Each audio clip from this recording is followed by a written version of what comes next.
হাত না তুলেও দোয়া করা যায়, হাত তুলেও করা যায়, কিন্তু বিষ্ণু বলেন হাত তুলে চাও, কারণ ইন্নাল্লাহা হাইয়ুন কারীম, আল্লাহ বড় লাজুক এবং লজ্জাশীল।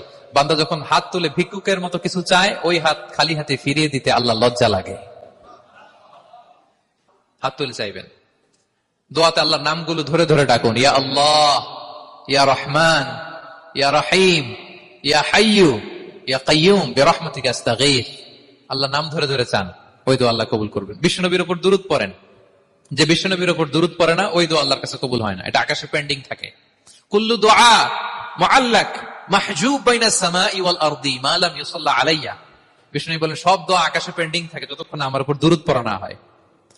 তা আপনি যে বলেন হুজুর আমার দোয়া কবুল হয় না, কেন হয় না বুঝছেন এবার?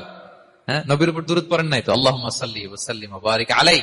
শুরু করবেন বিষ্ণু নবীর উপর দুরূদ দিয়ে, মাঝেও পড়বেন, শেষেও পড়বেন, আগেও পড়বেন, পরেও পড়বেন। আপনার দোয়া কবুল করবে কে?